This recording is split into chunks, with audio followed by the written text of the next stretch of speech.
Well, folks, this is one of probably the hardest videos I've done yet. About a week or so ago, one of my childhood heroes, I'm sure a lot of your childhood heroes, a true staple of my childhood, one of the biggest parts of my childhood, to be honest with you. The legendary icon Charlie Daniels of the Charlie Daniels Band died. He passed away on July 6th and was buried on July 13th. And yeah, what can you say about the man? He was he's an amazing musician, very good singer, one of the greatest songwriters of all time. As far as I'm personally concerned, other than maybe Hank Williams Sr., the absolute, as far as I'm concerned, and it's only my opinion, but other than Hank Sr., greatest songwriter in American history. At least, again, that's just how I feel about it. It's just it's weird. Like I spent the last week or so, just thinking, I'm like, damn, like I never could picture a world without old Charlie, and one of the few times I ever saw my dad smile was when me and him, when I was growing up, would listen to the Charlie Daniels Band. And there were a few other bands and musicians that my dad really liked and we'd sit and listen to and all that. But the CDB was pretty much always number one for him. And, in a way, I'm not happy. I am broken up inside that Charlie's gone, but at least, my dad, he didn't have to see it, and that's another time for another video, I guess. But, yeah, I'm just here to talk about Charlie. The first album I ever bought as a kid with my own money was Charlie Daniels Band, A Decade of Hits album, a reissue of, I want to say it came out in like between 92 and 94. The original record came out in like 79 or 80. One of the highest charting albums of all time. I mean, I think other than Pink Floyd's The Wall, or not Pink Floyd's The Wall, excuse me, Pink Floyd's Dark Side of the Moon, I think this is probably like charting Billboard 200, like one of the biggest records ever, But yeah, there's how can you go wrong with the CDB, one of the things I always loved about the Charlie Daniels Band records as a kid was the artwork on the front, I mean, you go back, for all you little kids who might be watching this, or young teens, or, young adults, I don't know who the hell's watching this thing, but go on Google, or Yahoo, or pick your search engine of choice, and just type in Charlie Daniels Band album artwork. Look up records like Full Moon, look up Fire on a Mountain, Night Rider, Saddle Tramp, Million Mile Reflections, Windows, Powder Keg. These albums had amazing, top quality artwork to them, and that always fascinated me as a kid. My personal favorite of two of them, it's a tie between Fire on a Mountain and Full Moon. And great records, by the way, Just also another interesting thing about Charlie was that he let other members of the band who wrote, he let them write and sing their own songs on the albums. I know some people do that. I'm sure other people have done it, but not many. Not many bands where you have a main front guy do that. And Charlie always let him do that, And that's one of the things, even though I'm sad he's gone, now he can be on the other side with his longtime and best friend, keyboard player, William Joel Taz D. Gregorio, who I met once. Sweetest guy I ever met in my life. We talked all about the history of the band, and I think he even called me the unofficial biographer of the band, which I thought was funny. He's like, you knew names, kid, that even me and Charlie had forgotten. Tommy Crane, one of the greatest guitar players. Not only guitar players, but he could play pretty much any stringed instrument. And an amazing songwriter. So, Charlie's back with him, I guess, on the other side. And the thing about Charlie, a lot of people don't realize, everyone only knows Charlie for his fiddle. the man could play any instrument that had strings on it. Pretty impressive, if I do say so myself. And his songwriting, all of his songs told stories. They weren't just simple rhyme schemes. You know, whether he be the country, the blues, or rock and roll, it all told stories. That's why he was a true American legend and iconic songwriter. And I got a connection. My family has kind of a connection with him. Like my Uncle Lee, back in the 70s, rode motorcycles with some of the Southern rockers, including Charlie. And there is an interesting story that my grandmother and my late Uncle Lee, God rest his soul, told me about how Charlie once sent a limo to the house that Lee and Lee's wife at the time and my grandmother were staying at. And when the driver got out of the car and walked up to the house, and my grandmother asked what he wanted, and he said, "Is Lee here?" And they were like, "Yeah." And so Lee comes to the door, and the guy hands him an envelope of tickets and backstage passes to come and hang out at the Volunteer Jam. Okay, all of y'all are talking about, yes, Woodstock came first. Woodstock was the first major rock and roll, and there was country and blues there too. Celebration in this country. But Woodstock has only happened 3 times? 69, 99, and I think 2009. So 2 or 3 times tops. This right here, from 74 to about the mid-90s, happened every year. And then even and it happened again. It came back in the late 90s, and Charlie brought all kinds of people from practically every genre of music to these things. And they would start at like 8 at night and end at like 2 or 3 in the morning. Go back and look. You're watching this on YouTube, go back and watch some of that stuff. Just type in Volunteer Jam or type in the Charlie Daniels Band Volunteer Jam. And the videos you'll see speak for themselves. It's a shame that obviously I don't know what Charlie's family is going to do about it, but, to me, you can't really have the jam without him there. Maybe next year you do one in his honor. But, another American tradition, pastime, a piece of Americana from the mid-70s on is sadly gone, And another thing about Charlie, a personal story for me is when I was a kid, one of the first dogs that I got was a Yorkshire Terrier of all breeds, and he's a mean little bastard too. But we named him Whiskers, right? So my mother and me are driving, I don't know, like 10, 11, somewhere around there, 12 tops. And we're driving, and we go and we get him, right? Now, you know how normally with a puppy, they can pretty much fit in your hand? Well, he was so small, he literally fit in the palm of my hand. And so as we're driving back, it's late at night, and this radio station had, I think they called it Drive for 5 or 5 for the Drive or something like that. But basically what you could do, this is before the World Wide Web was a big thing, so you actually had to call in and vote on actual, phones, touch-tone phones, or, landlines, or, they were cordless phones, I'm pretty sure, but there were no cell phones to speak of. And you would dial in and you would pick who you wanted, and they would play 5 songs back to back of that particular recording artist, musician, band, whatever.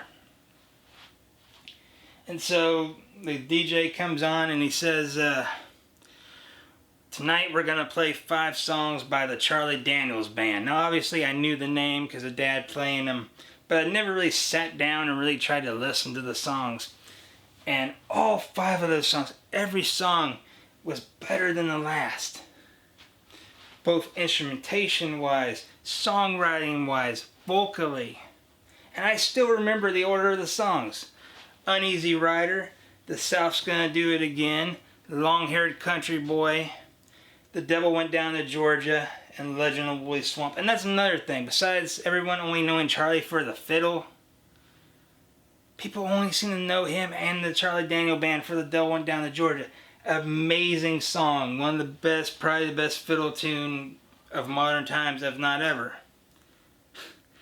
But y'all need to go listen to Woolly Swamp, Long-Haired Country Boy, In America, Still in Saigon, which he didn't write. But he did it so well that even the songwriter was like, that was better than I could ever have done or ever hope to have done. You know? South's gonna do it again. In '75, the Klan, the Ku Klux Klan tried to use that as a theme. Charlie put it into that. He's like, I love the South, just like I love the South. But he's like, no, this is about Southern rock. This ain't about the Klan.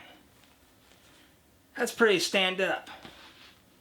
You know, and that's not the only time that he did stuff like that. Like, when he was still coming up and he hadn't formed the CDB yet, and he was just playing in bars and honky-tonks and juke joints and clubs and wherever he could get booked. He also had a factory job in his home state of North Carolina, and I want to say in his hometown of Wilmington, but he said he lived all over the state growing up. But long story short, I saw one of his last interviews. He explained this more in detail, but when I was a kid, I saw an interview of him on, and this is how I am dating myself, TNN, before it was Spike TV, and before it was the National Network, and of course now again it's Spike. It was the Nashville Network, and they did this thing called the Life and Times. It was basically behind the music, before behind the music ever existed, or before CMT did that Inside Fame thing for a while, which they did a good one on Charlie too. But this one, he like told this story, and he told it in one of his final interviews that I saw. And basically what happened was he got a job working in like a factory, if I'm not mistaken. And the guy that trained him, he said, had even trained his dad. That's how long the guy had been there.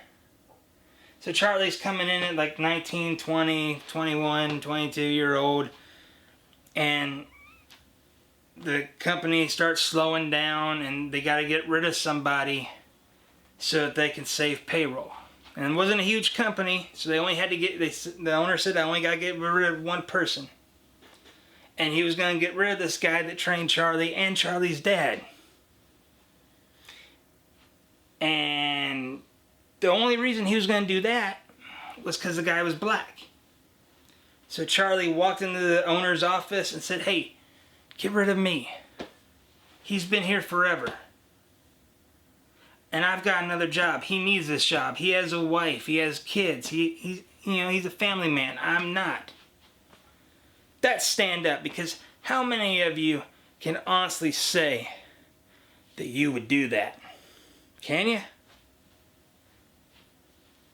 Maybe you can, maybe you can't, but he did. You know, and he always tried to help younger musicians. He always tried to let, a lot of the new, quote, country and rock acts that you see today that got their big starts in the early 90s, a lot of them got booked to open for the Charlie Daniels Band. Charlie picked those people to do that. And a lot of those people will tell you now, if you were to talk to them, they would say before the show, after the show, he would come and talk to them and say, hey, here's what you did right, here's what you did wrong, here's how you try and connect with the audience. And a lot of people in the music business, and I've known a couple that are in it, they wouldn't do that. Some of them would, maybe a lot of them would, but a lot of them won't, whether they'll admit it or not. But I mean, when the man passed, they played taps for him. They gave him a flyover. That's how the whole town of Mount Juliet essentially shut down. And that's something, And if any musician, as somebody who has had family in the military, if there's any musician the last 50 years or longer that deserves to have taps played at his funeral and deserves a flyover, it was Charlie Daniels. Another thing when I watched his memorial service online, that caught me off guard was I always saw this roadie, right? The same roadie would come up and would always hand him and tune his guitars for him, and his fiddles and his mandolins, some banjos, so on and so forth. And the guy said during the memorial service that that he had been Charlie's roadie for like 44 or 45 years. Well, you say, well, how is that something? You know, someone that's been around that long, because Charlie had been active in music since the mid-50s, you're going to have roadies for a long time. But here's the thing. That roadie is actually got an impairment. He's hearing impaired. Now, he can hear. You can like have a conversation with him, but he's tone deaf. Imagine trusting a tone deaf roadie to tune your instruments for over 4 decades. How many musicians are you going to see do that? You know? And I'll never forget all the goosebumps I had going to shows as a kid when those house lights would fall and the Patty Page's Tennessee Waltz would start playing, and then you would hear, ladies and gentlemen, from Mount Juliet, Tennessee, the Charlie Daniels Band, and they'd be on stage rocking and rolling. And yeah, in terms of, like, some people I've seen in the last few years got mad at Charlie for his politics, because his politics did change. Like, you go back and listen to his albums from the 70s, you go back and listen from a year or two ago, hey, things change, you know? Now, whether he was right or wrong, you know, who's to really say? But the cool thing about Charlie was he always said, quote, I'm not right about everything, and I'm not wrong about everything, and that everyone should always make up their own minds. And that's what's the best thing about this country, and that's something this country, honestly, let's face it, folks, is missing right now in a lot of ways. So, I really don't know what else to say. What else is there to say? The man was an icon. There are people who don't even listen to his style of music, who if you say the devil went down to Georgia, they know what you're talking about. They might not know the name. They probably damn sure don't know the album, but they know the song. And you can do other ones. Again, Woolly Swamp, In America, Long-Haired Country Boy. And those are his big hits. Go back and listen to Caballo Diablo. Go back and listen to Trudy.